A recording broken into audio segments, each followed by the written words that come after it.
오늘 우리에게 주시는 하나님의 말씀 보겠습니다. 로마서 3장 21절부터 28절입니다.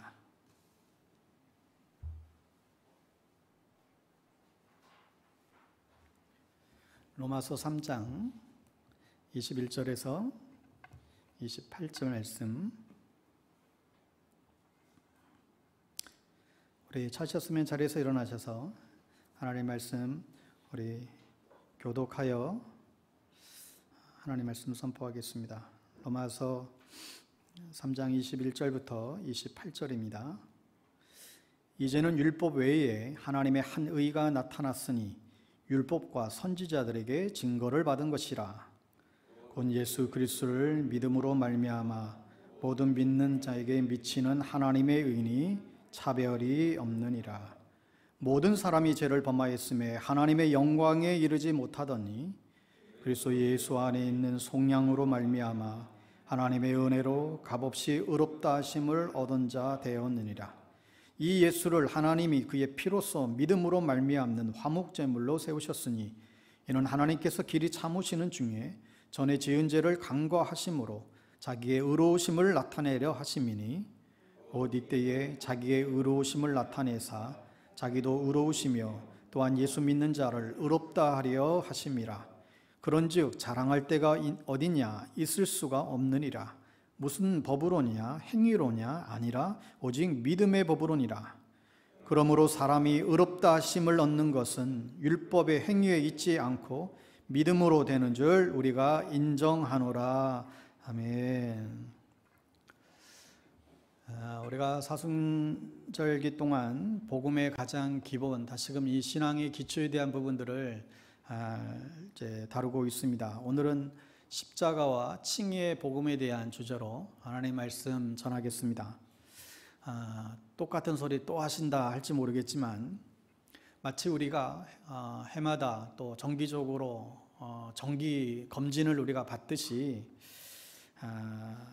우리의 가장 기본적인 우리의 신앙 가운데에 무슨 질병이 없나, 영적으로 우리가 병들어 있지는 않는가, 여러분 주기적으로 체크하고 점검해야만 어느 날 갑자기 여러분 쓰러지는 일들이 없게 됩니다. 그런 의미에서 이 질문을 여러분에게 다시금 드리고 싶습니다.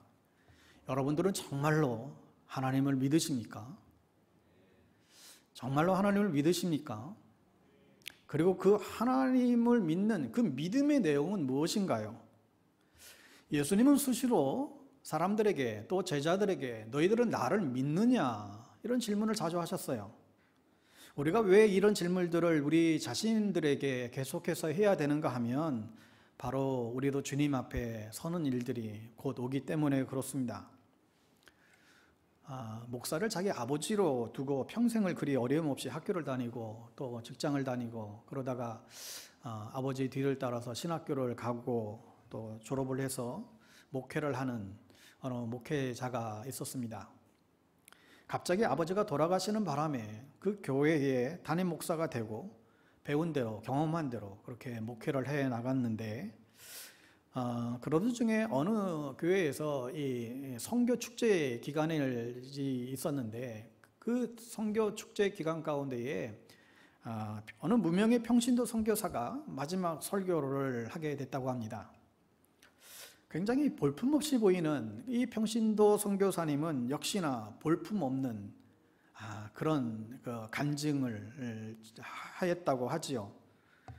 그런데 이 볼품없는 이 선교사가 간증이 끝나고 이제 다들 이제 나가는 그 교회 입구에 서서 성도님들 한 분 한 분들을 붙잡고는 너무 진지하게 이렇게 질문을 던졌다는 것입니다.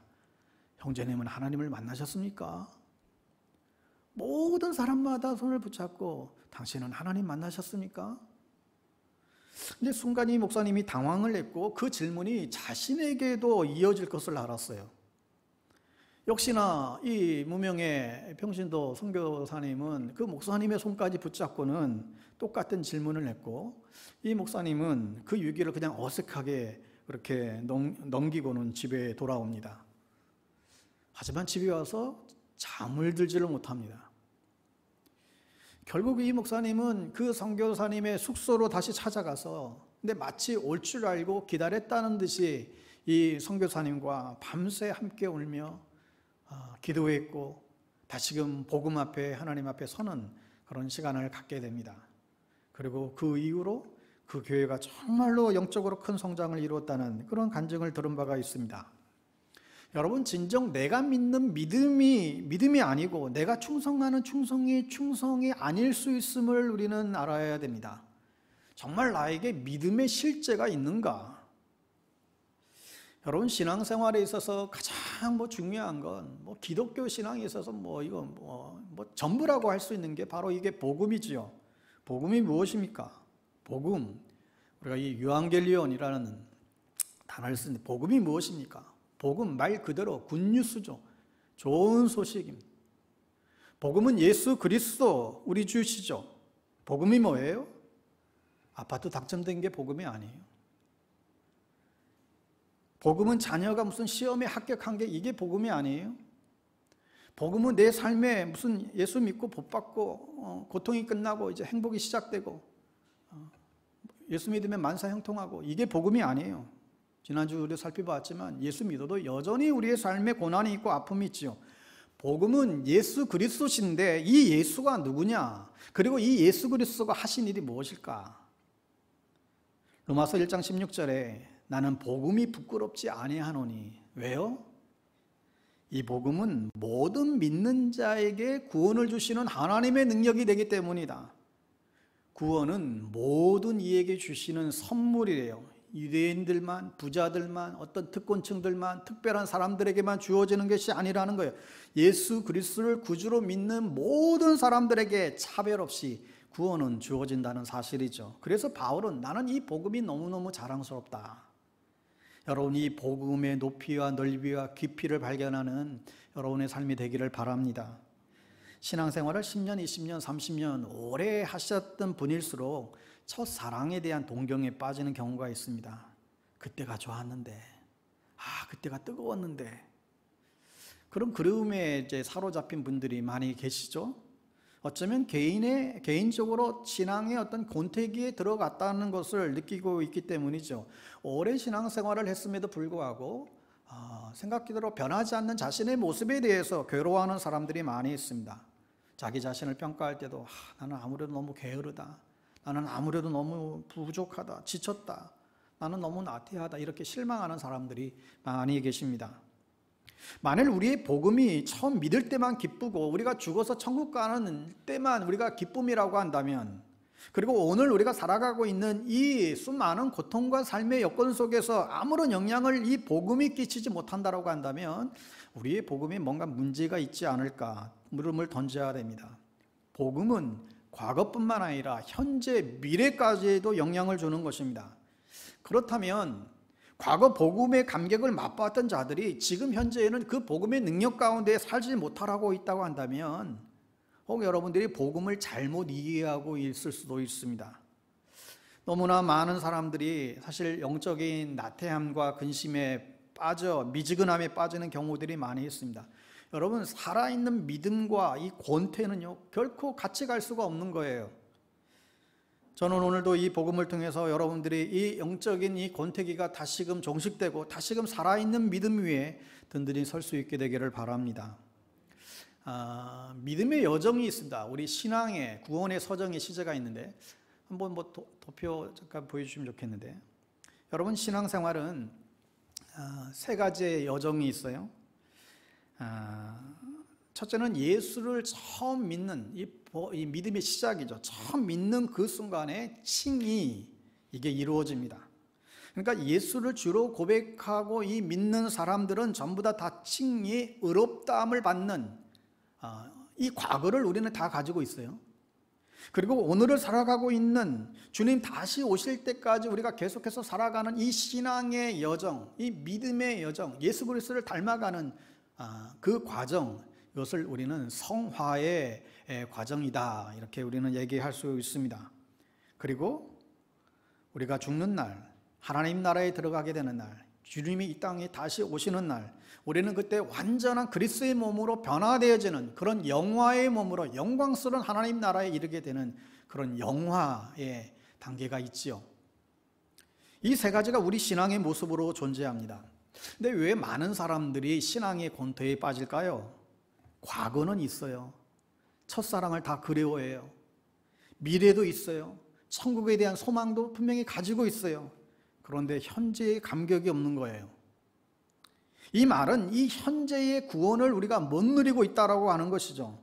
여러분, 오늘은 우리가 칭의의 복음에 대해서 다루게 되고, 이제 이후 3주 동안은 성화의 복음에 대해서, 그리고 마지막 부활주일에는 영광의 그 복음, 영화의 복음에 대해서 다루게 될 것입니다.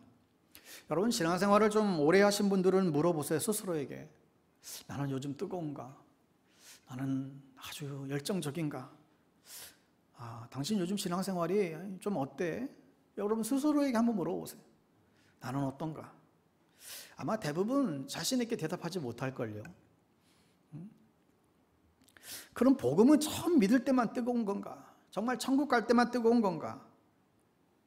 여러분, 성경이 말하는 것은 우리가 예수 믿고 구원받을 때만 이 칭의가 일어나는가? 아니면 내가 예수 믿고 구원받았을 때 칭의와 함께 성화와 영화까지 다 이루어지는가?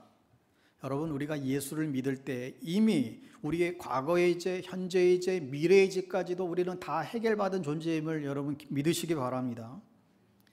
우리가 이 로마서를 본문으로 오늘 나누게 될 텐데, 이 로마서 안에는 칭의와 성화와 이 영화의 단계가 아주 구체적으로 논리적으로 우리에게 설명해 주고 있습니다.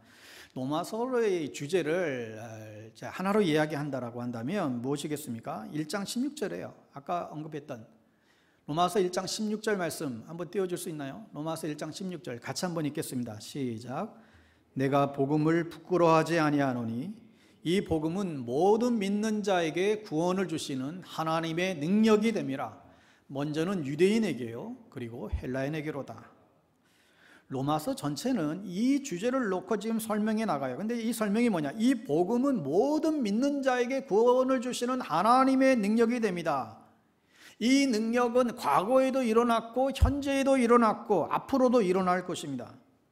17절 이 복음을 설명하며 아주 중요한 단어가 나오죠. 복음에는 하나님의 의가 나타나서 믿음으로 믿음에 이르게 하나니 기록된 바 오직 의인은 믿음으로 말미암아 살리라 함과 같으니라. 복음에는 하나님의 의가 나타난다. 여러분, 우리가 구원을 이해할 때에 하나님의 의를 모르면 사실 구원을 우리가 이해할 수가 없게 됩니다. 로마서는 이 주제를 가지고 전체를 지금 풀어가는 데 집중하고 있습니다. 여러분, 성경을 해석하는 데 있어서 가장 제일 기초되는 게 뭐냐면 그 성경이 쓰여진 그 상황을 살피는 거예요.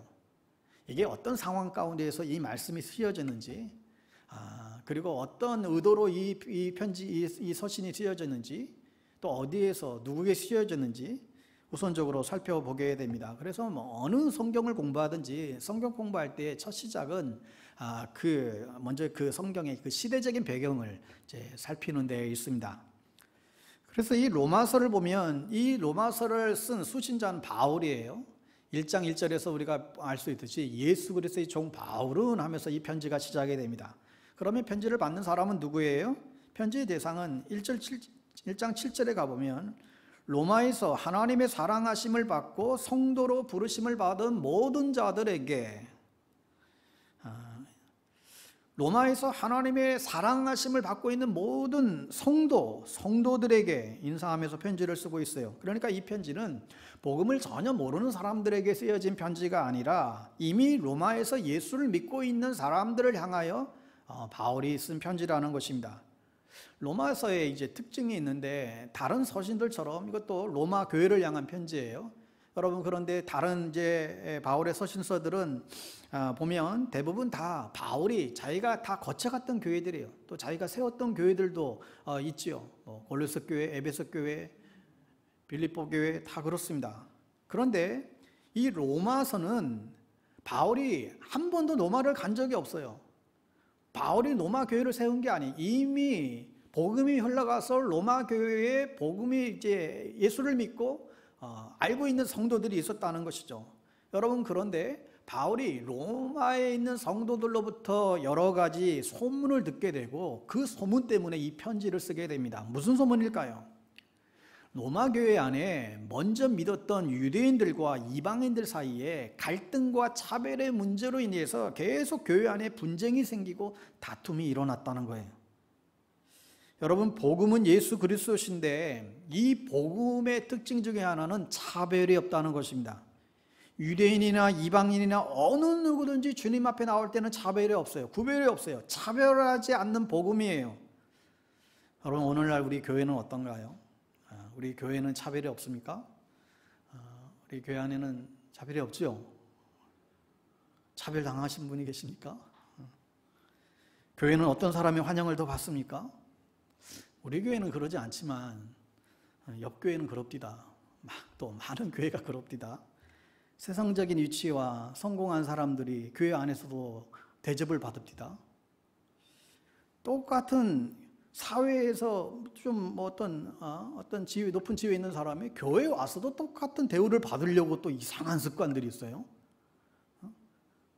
본인이 밖에서 사장이면 사장이지 왜 교회에 와서 사장 행세를 하려고 그래요? 돈 많고 부자면 더 우대해 줘야 되나요? 예전에 그 부목사로 있을 때 막 전도 축제 한참 하고 있었는데 어느 그 예배 로비, 교회당 로비에서 막 행사 준비하느라고 막 바쁜데 어느 집사님이 막 교육자들 쫙 있는데 막 달려와서는 목사님 제가 오늘 큰 대여를 낚았습니다. 외제차 차고 세단 최고의 차를 타고 온다는 거예요.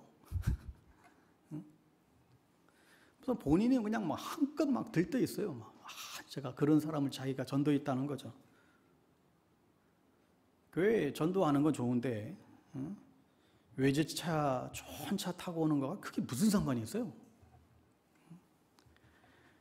교회 안에도 세상의 가치가 사실 그대로 들어와 있다는 거예요. 부자는 더 환영받고. 그런데 사실 그것도 진실을 몰라서 그래요. 부자일수록 헌금 더 안 하거든요. 원래 교회는 가난한 과부의 두 랩돈으로 하나님의 나라는 이뤄가는 거예요. 어쨌든 로마서는 이방인들과 유대인들 사이의 갈등과 차별 속에 있는 이 성도들을 향하여 바울은 정말 복음이 무엇인지, 죄가 무엇인지, 우리의 구원이 무엇인지, 믿음이 무엇인지 구체적으로 설명해 주고 있습니다. 그로 인해서 이 복음을 통해서 유대인과 이방인으로 나뉘어졌던 이 차등, 이 갈등이 있었던 이 교회가 복음 안에서 다시금 하나되기를, 회복되기를 바라는 마음으로 바울은 이 로마서를 이제 쓰게 된 것입니다. 그러니까 이 복음에서 특별히 이제 이 로마서처럼 복음을 아주 구체적으로, 아주 논리적으로 설명해 주는 책은 없는 것 같아요. 이 기독교의 가장 중요한 기본 진리를 다루고 있습니다. 여러분, 세상에는 하나님이 없다라고 하는 사람들이 너무나 많잖아요. 요즘 세상은 더 그렇죠. 그런데 이 로마서에 보면 결코 하나님을 피해갈 수가 없어요. 로마서를 대하면서 이 성경을 통해서 하나님의 사랑이 얼마나 큰지, 하나님의 긍휼하심이 얼마나 큰지를 발견하게 됩니다. 동시에 인간의 죄가 얼마나 크고 강한지도 또한 발견하게 돼요. 이게 1장에서 4장까지 다루고 있는 내용이죠. 그리고 우리의 죄로 인해서 우리의 죄가 정말 얼마나 추악한지, 또 우리가 얼마나 추한 존재인지, 또 우리를 위해서 우리의 죄와 싸워주시는 그 하나님이 얼마나 놀라운지 여기에 대해서 설명해 주고 있어요. 그리고 그분만이 우리의 구원의 유일한 자가 되신다는 사실들을 이 로마서에서 풀어갑니다. 복음의 전반부에서는 왜 우리에게 구원이 필요한가, 이것을 다루고 있죠. 여러분, 표가 있으면 표를 보시면 좋겠는데, 여러분, 복음은 구원이 필요한 사람에게만 사실 기쁜 소식입니다. 구원이 필요치 않은 사람에게는 사실 구원을 줄 수도 없어요. 필요하지 않는데. 여러분, 복음은요 결코 이게 싸구려 구원이 아닙니다. 시장에 그냥 자판에 널린 싸구려 상품처럼 아무나 공짜니까 다 가져가세요. 여러분, 복음이 그런 게 아닙니다. 복음이 필요치 않는 사람들은요 이 복음의 가치를 알 수도 없고 이 복음의 영광을 누릴 수도 없어요. 하여 로마서는 첫 부분에 이 구원의 필요성에 대해서 먼저 설명을 합니다. 왜 구원이 우리가 필요한지, 그리고 나서 죄인인 우리도 구원이 가능한가, 여기에 대해서 풀어가고 있죠. 여러분, 공의의 하나님을 모르면 결코 안 됩니다. 하나님의 의로우심을 모르면 우리는 구원받을 수가 없어요. 하나님의 의로우심을 알아야 됩니다. 반대로 우리를 사랑하셔서 우리를 구원해 주시는 사랑의 하나님도 아셔야 됩니다.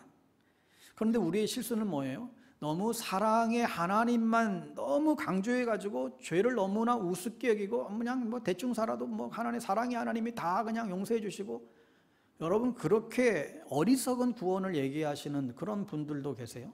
또 반면에 공의의 하나님만 너무 강조해서 구원받고도 하나님이 너무너무 무서운 거예요. 구원받았는데도 불구하고 하나님과 관계가 친밀하지 않아요. 하나님이 너무 그냥 두려운 존재예요. 너무 공의의 하나님만 강조하는 사람들도 있어요. 여러분, 진짜 구원은 이 거룩한 하나님과 사랑의 하나님, 이 둘을 완벽하게 붙잡는 거예요. 거룩하신 하나님과 이 사랑의 하나님이 우리 안에서 역사하는 것이죠. 이 의로우신 하나님의 성품 때문에 반드시 구원은 죄인들에게 필요한 것이고, 사랑의 하나님 때문에 구원이 가능해지는 것입니다.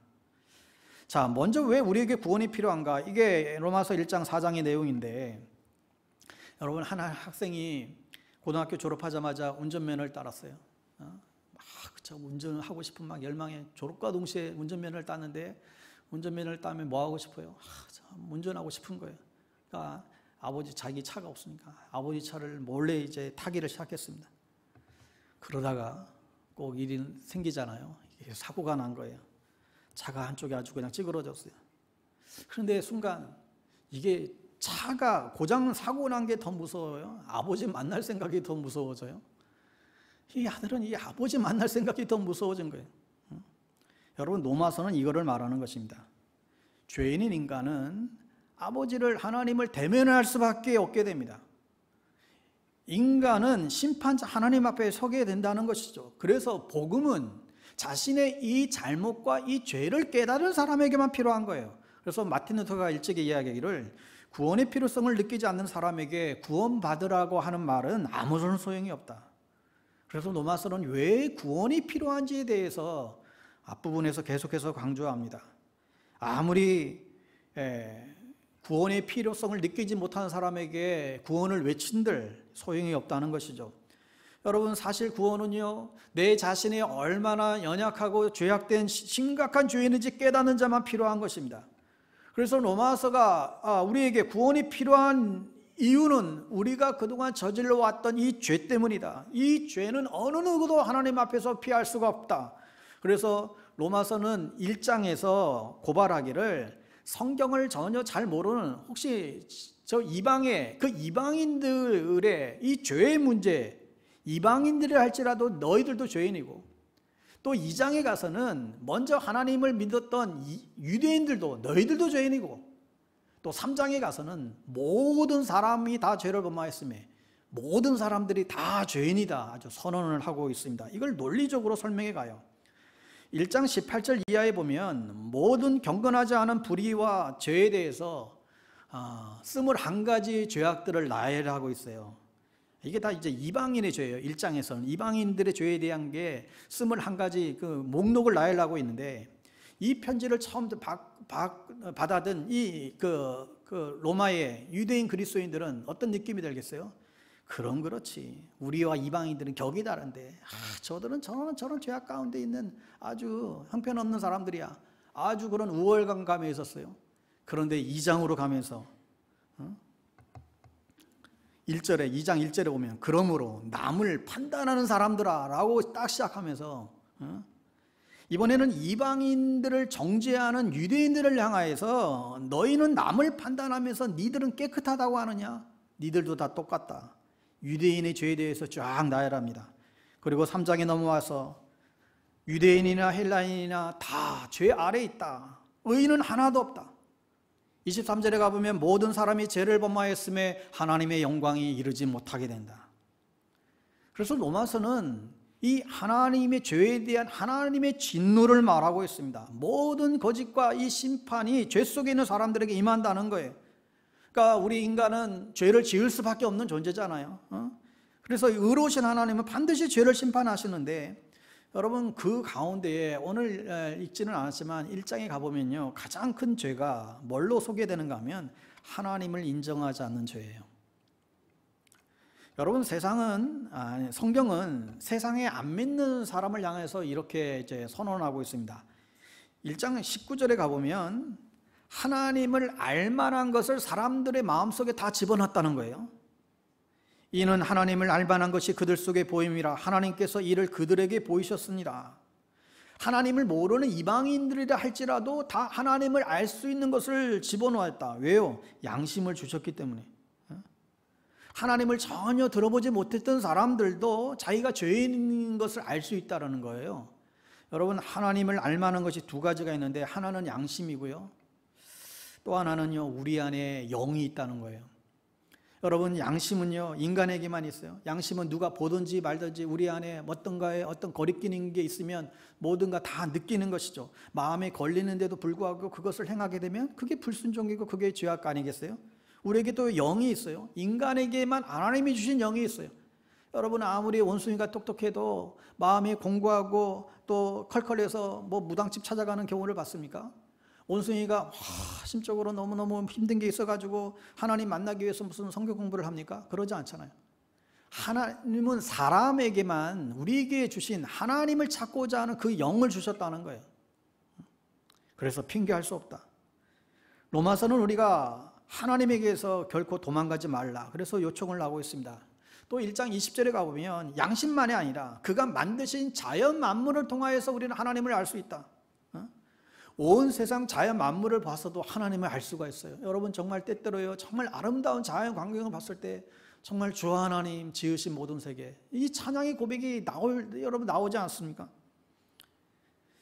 그런데 21절에 가보면 21절 여러분 한번 화면 보면서 같이 읽겠습니다. 21절 시작. 하나님을 알되 하나님을 영화롭게도 아니하며 감사하지도 아니하고 오히려 그 생각이 허망하여지며 미련한 마음이 어두워졌나니. 하나님을 알 수 있는 길이 온 천지에 널려 있는데도 불구하고 하나님을 영화롭게도 아니하고 감사하지도 아니하고 그 마음의 생각이 어두워졌다. 여러분, 이것이 죄의 본질이라는 거예요. 그들은 하나님을 알면서도 하나님을 인정하지 않는 거예요. 결국은 하나님의 하나님 되심을 거절하고 자기 자신이 하나님인 것이죠. 죄의 본질은 결국은 내가 하나님이 되고자 하는 것입니다. 나에게 주어진 시간, 내 돈, 내 가정, 내 물질, 내 영광, 이게 모든 게 다 결국은 자기 중심성이죠. 이게 죄의 본질이라는 거예요. 오늘날 세상의 외침이 무엇입니까? 내 스스로가 주인이 되라는 거예요. 당신의 인생의 책임자, 당신이 스스로 주인이 되라는 것이죠. 인생의 주인이 자기 자신이라는 거예요. 당신의 생각대로 움직이라는 거예요. 너를 구원할 자는 바로 자기 자신이라고 외치는 것이죠. 이게 죄의 본질이라는 것입니다. 여러분, 아담과 하와가 왜 선악과를 따먹게 됐습니까? 하나님처럼 되고 싶은 거예요.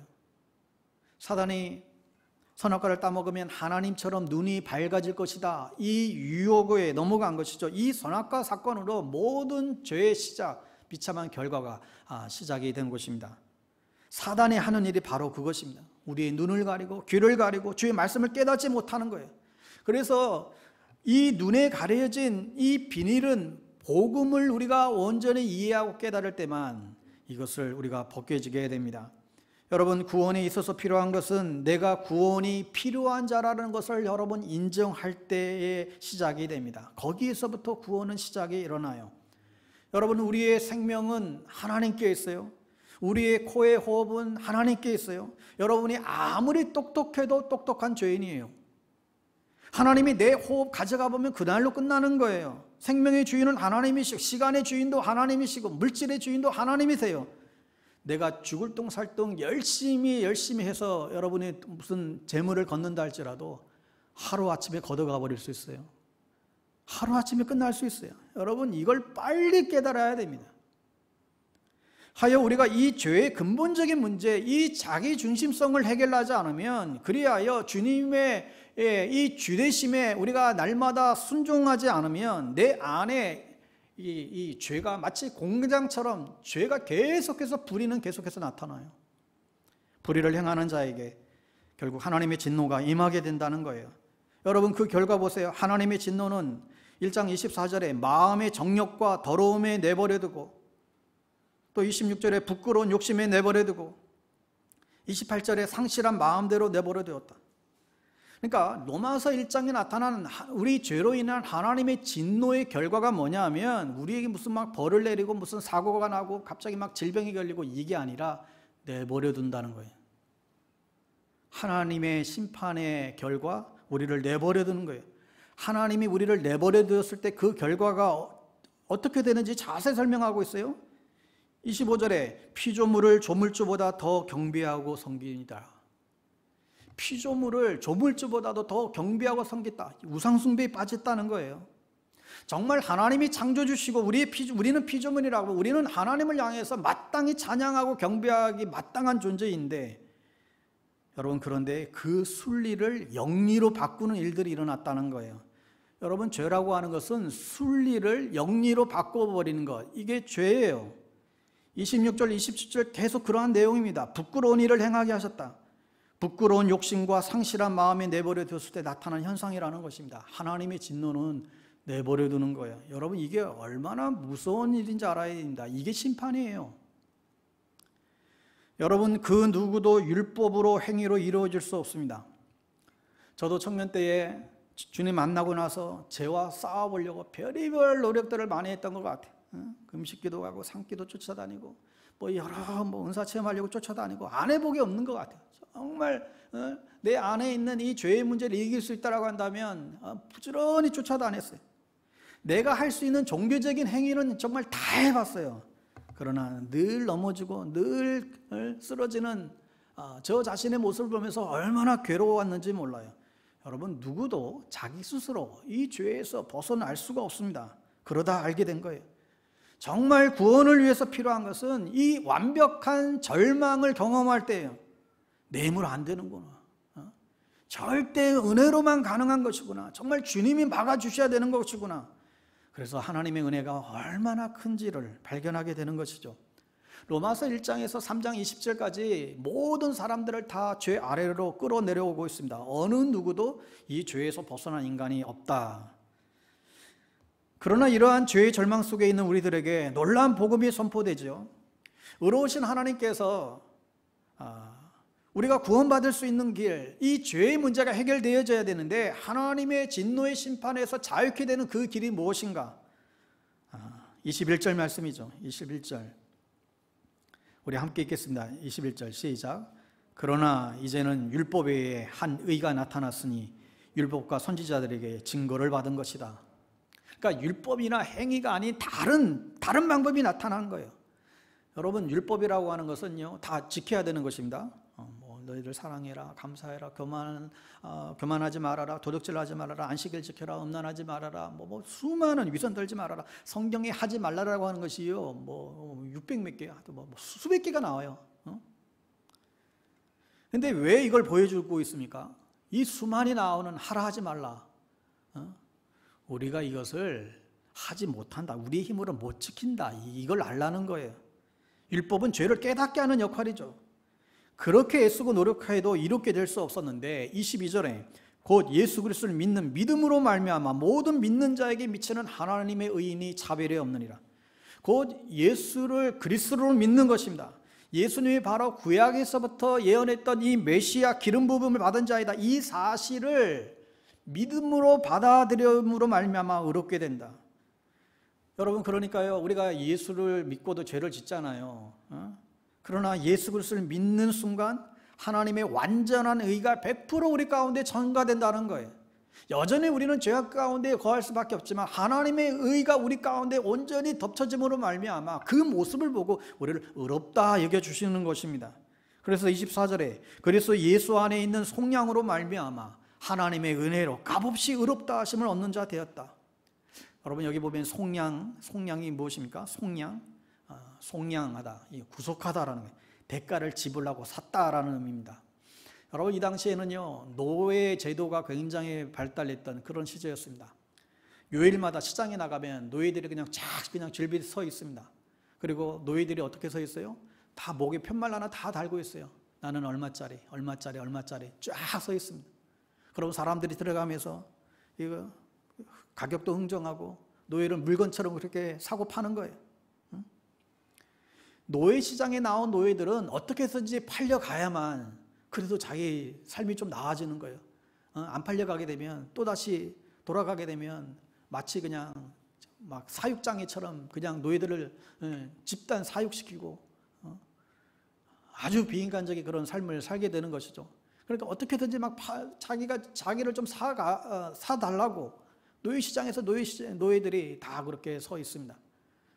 여러분, 노예도 등급이 있어요. 몸이 튼튼하고 아주 건실하고 잘생기고 이런 노예들은 아주 가격이 더 나가는 거예요. 인기가 높겠지요.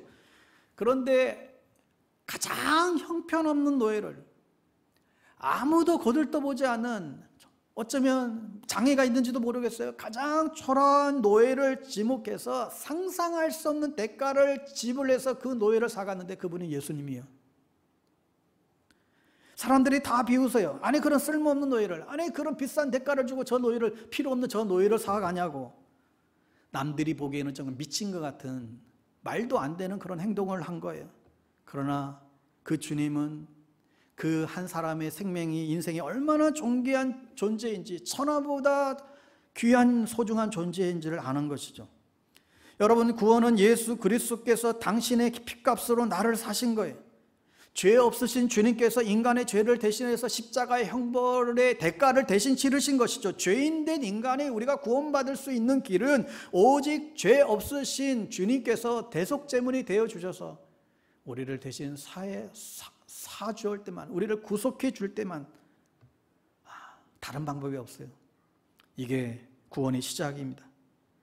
다른 구원이 아니라 예수님이 십자가에 죽어주신 그 죽음으로 말미암아 하나님이 우리를 향한 모든 진노와 심판에서 하나님께서, 주님께서 이미 우리 대신 그 심판을 당하셨기 때문에 그때 비로소 주님은 저를 믿으면 자유케 되리라. 우리를 새롭게 하시는, 우리를 의롭게 하시는 그 주님을 믿으면 너희들은 자유케 되리라. 여러분, 이게 복음입니다. 아무런 희망이 없는 자들이었는데 하나님의 은혜로 말미암아 값없이 의롭다 하심을 얻는 자가 되었습니다. 이렇게 죄를 피할 수 없는 인간이 예수님을 나의 구세주로 모셔드리고 나의 구주와 주인으로 고백하는 자에게 하나님은 선포하셨다는 거예요. 너는 의롭다 하심을 받는 자 되었다. 이게 구원입니다. 천국 가는 티켓이 아니라 우리에게 이 고백과 이 간증이 여러분 안에 일어났는가 묻고 있는 것입니다. 여러분, 우리 한국교회 안에 아주 잘못된 풍토가 있습니다. 이미 우리가 십자가의 의로 구원받았는데 또 다시금 나의 의로, 나의 노력으로 구원을 받으려고 몸부림치는 사람들이 많아요. 그렇지 않습니다. 오직 예수 그리스도를 믿으면 의롭다 하심을 받는 거예요. 아무리 우리가 노력하고 애쓰고 그것 때문에 구원받는 게 아니라 그리스도의 의로 우리는 구원을 받는다. 많은 경우에 그래도 남들보다 좀 착한 일도 많이 하고, 남들보다 내가 구제도 많이 하고, 내가 남들보다 더 교회도 오래 다니고, 남들보다 더 열심히 많이 했고, 여러분, 그렇게 자신의 공로를 내세우는 사람들이 있어요. 그런데 결국은 위선자로 빠져버려요. 그렇게 되면 교회에서도 내가 저 사람보다 내가 더 많이 기도하고, 내가 더 봉사 많이 했고, 내가 헌금을 내도 내가 더 많이 했고, 기도생활 예배생활 더 은근히 내가 남들보다 더 낫다, 은근한 자랑질이 있어요. 한마디로 자기 공로가 은혜보다도 더 앞서가 버릴 때가 있어요. 여러분, 위선자는 늘어가고 결국은 뭐니 해도 머니가 제일이라고, 교회 안에도 헌금 많이 한 사람이 또 직분자들이 큰 소리 칠 수 있는 그런 구조로 변질되어져 가버리는 거예요. 이게 타락한 교회의 모습입니다. 천주교에서는 선행 구원이 있어요. 착한 일 많이 하면 그게 공력이 되어서 구원 받는데요. 그래서 열심히 착한 일을 하려고 애를 써요. 여러분, 그러나 아무리 선한 일을 행하든 구원의 조건이 될 수 없습니다. 성경은 구원에 있어서 그리스도를 믿는 믿음으로 얻는 구원에는 절대로 허락하지 않아요. 예수를 통해서만 이게 가능한 거예요. 그 사람에게만 구원이 와요. 여러분, 율법은 우리에게 죄를 깨닫기 위해서 굉장히 필요한 것인데, 그러나 율법주의에 빠지는 것은 우리는 늘 경계해야 됩니다. 자칫하면 율법주의에 우리가 빠지기 쉬워요. 율법주의에 빠지는 게 뭐예요? 다른 게 아니에요. 우리가 어떤 노력으로, 어떤 선행으로, 우리의 어떤 행함으로써 내가 어떤 구원을 앞당긴다, 그런 생각에 빠지는 거예요. 또한 기독교는 인본주의적 종교가 아닙니다. 착한 일 많이 합시다. 봉사 많이 합시다. 우리 어려운 사람들 구제 많이 합시다. 이거 해야죠. 그러나 이게 목적은 아니에요. 교회는 구제기관이 아니에요. 당연히 해야죠. 그것은 그러나 우리가 예수님을 닮아가면 닮아갈수록 신앙의 열매로 나타나는 부분이지 그걸 목적으로 교회가 세워지지 않습니다. 그게 목적이면 구제기관을 세워야 되겠죠. 바른 신앙을 가지면 우리 안에 착한 행실로 행동하는 믿음으로 그것은 나타나게 되는 열매라는 것입니다. 그러나 우리의 구원에 관한 문제는 오직 십자가밖에 없어요. 십자가에 달리신 예수 그리스도, 이 예수 외에는 구원에 이르게 할 자가 결코 없다는 것입니다. 여러분, 오늘날 기독교의 이미지가 실추되고 요즘은요 직장인들이 이런 조사까지 해요. 당신 교회 나가냐고.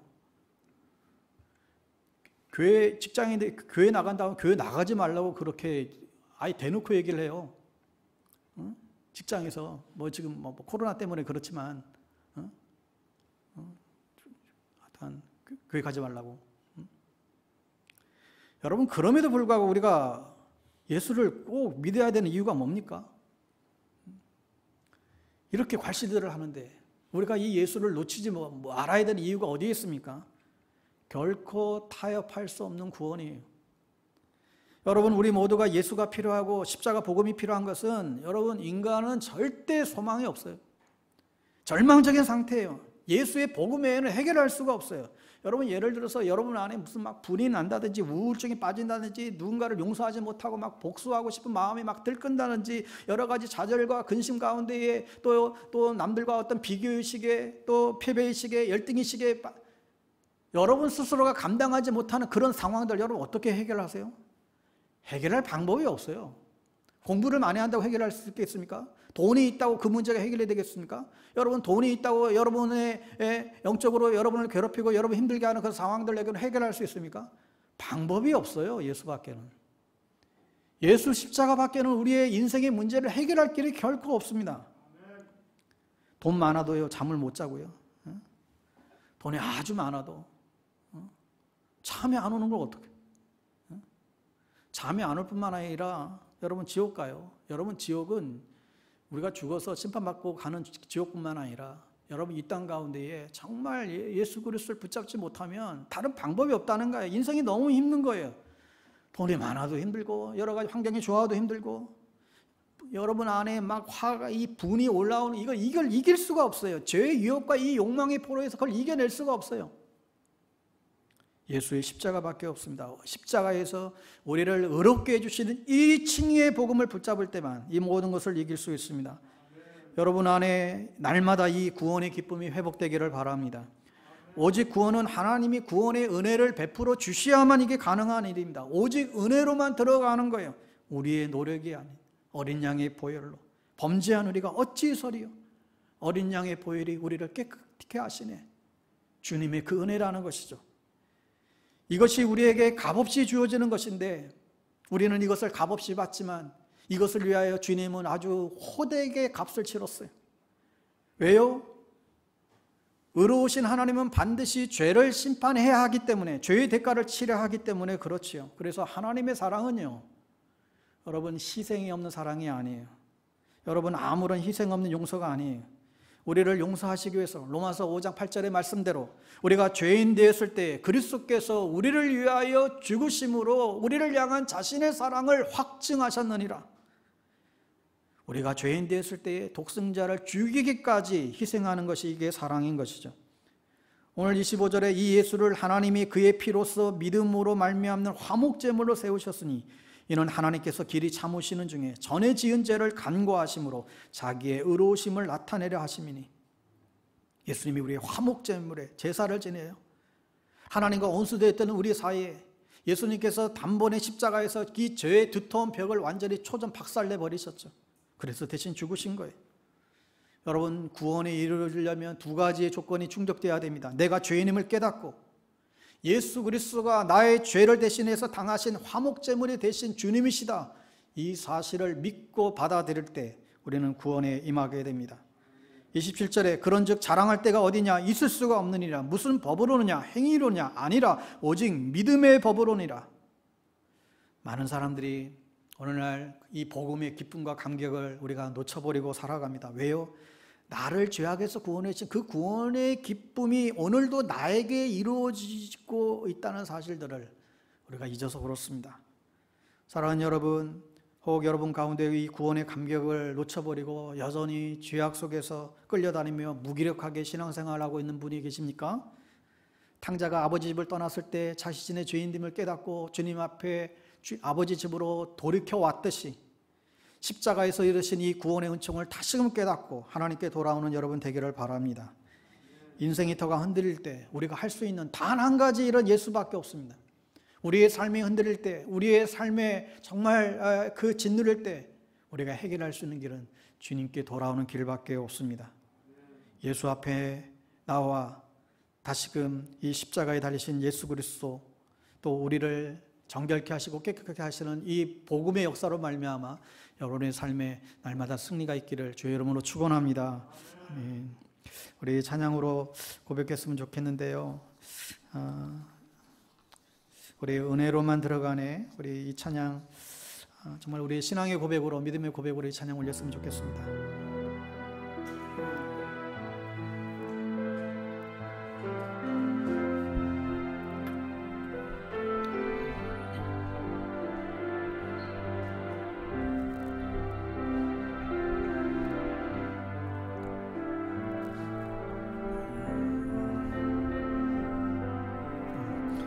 은혜로만 들어가네.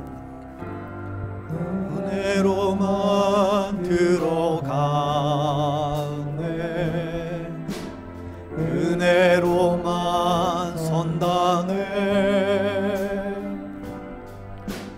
우리의 노력이 아닌 어린 양의 보혈로 그분의 임재 가운데, 그분의 임재 가운데 오라 하시네. 우리를 부르신 그곳 은혜로 들어가네. 주님의 그 은혜 언제한 우리가 어찌 서리요.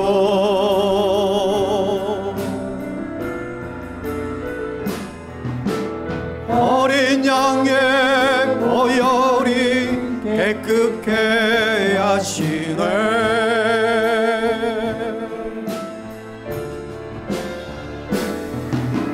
언제한 우리가 어찌 서리요.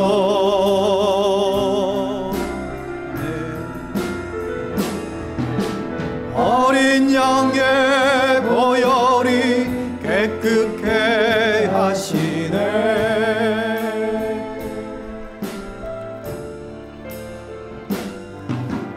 은혜로만 들어가네. 은혜로만 선다네. 우리의 노력이 아닌 어린 양의 보혈로 그분의 임재 가운데 오라 하시네. 우리를 부르신 그곳 은혜로 들어가네. 주님의 그 은혜.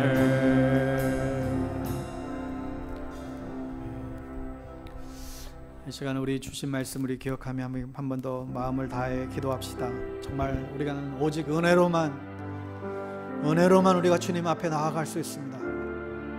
하나님 앞에서 날마다 범죄한 우리가 어찌 주님 앞에 설 수 있겠습니까?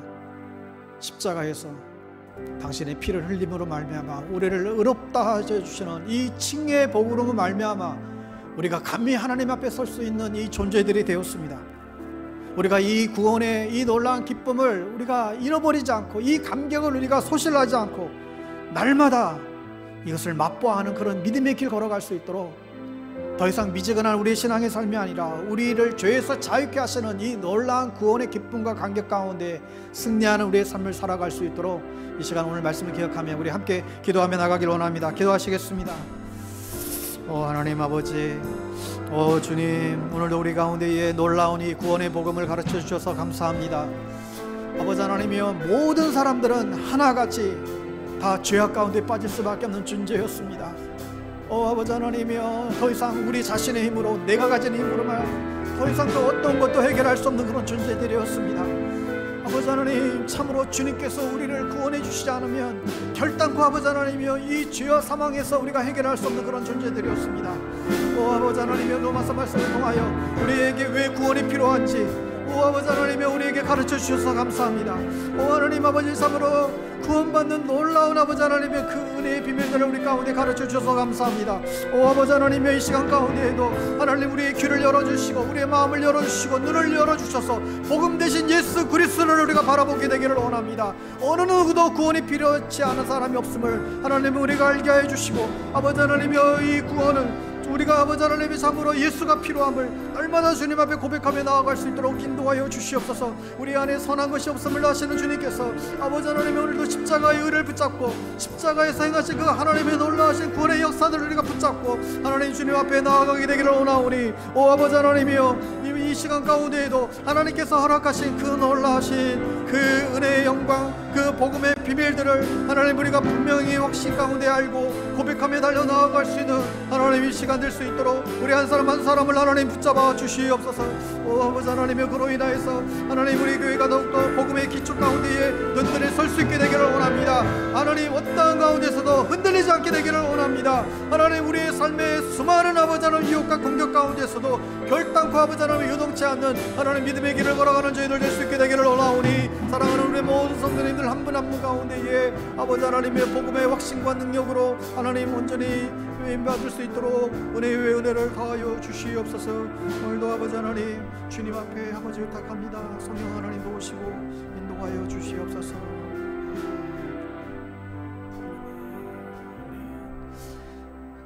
자비하신 아버지 하나님, 이 복음은 모든 믿는 자에게 구원을 주시는 하나님의 능력이 됨이라. 속량하시는 그 은혜로 말미암아 모든 죄의 문제를 해결해 주시는 그 주님의 이름을 찬양합니다. 하지만 여전히 우리 안에 하나님을 하나님되게 예배하지 못하고 내 스스로 주인되어서 살아가게 되는 많은 영역들이 여전히 우리 안에 있음을 고백합니다. 하나님, 저희들을 내버려 두지 마시고 성령으로 일깨워 주셔서 날마다 다시금 십자가의 은혜의 보좌 앞으로 나아가는 저희를 되게 하여 주옵소서. 하나님, 그리하여서 매 순간 구원의 기쁨과 구원의 감격이 넘치게 하여 주시고, 우리 안에 있는 허접한 의들을 다 내어버리게 하여 주시고, 오직 예수 그리스도의 의로 하나님 덧입는 저희들 될 수 있도록 인도하여 주시옵소서. 오늘도 이 칭의의 복음의 기쁨을 안고 세상 가운데 나아가는 모든 성도님들 한 분 한 분을 하나님 붙드시고 은혜의 은혜를 더하여 주시옵소서. 예수님의 이름으로 기도드리옵나이다. 아멘. 우리 모두 자리에서 일어나셔서 찬송가 268장 1절 4절 우리 힘차게 찬양드리면서 나가겠습니다.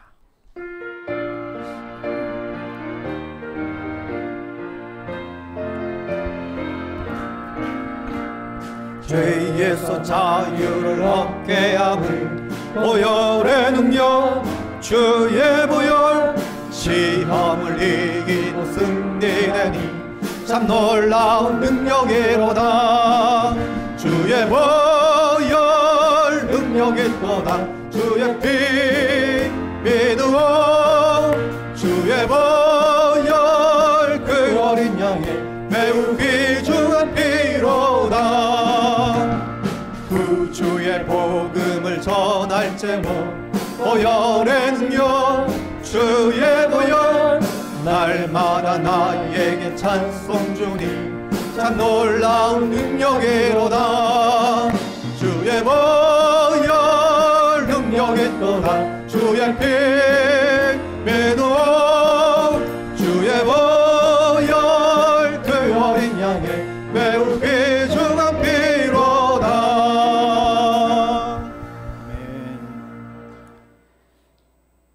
지금은 우리에게 영원한 생명의 구원을 주시는 예수 그리스도의 은혜와 우리를 향한 사랑을 한 번도 포기하지 아니하시는 하나님 아버지의 그 크고 놀라우신 사랑하심과 성령님의 교통 역사 충만케 하심이 오늘도 이 칭의의 복음을 듣고 하나님께서 우리를 의롭다 하시는, 죄인임에도 불구하고 우리를 새롭게 하시는 그 영광스러운 이 복음을 우리의 가슴에 다시금 안고 세상을 향하여 나아가기를 원합니다. 날마다 이 쌍 가운데에 하나님 이 구원의 기쁨과 감격을 늘 지키며 유지하며 그것을 누리는 삶을 살아가기를 원합니다. 다시 한번 고백하며 나아가는 주의 백성들 머리머리 위에와 몸된 방배동 교회와 또 오늘도 가정에서 각각의 처소에서 동일한 마음으로 예배하는 모든 성도님들 머리머리 위에 우리의 가정과 우리의 자녀들과 삶의 일터와 이 나라와 이 민족과 저 북녘 땅 위에 지금부터 영원토록 함께하옵시기를 간절히 축원하옵나이다. 아멘.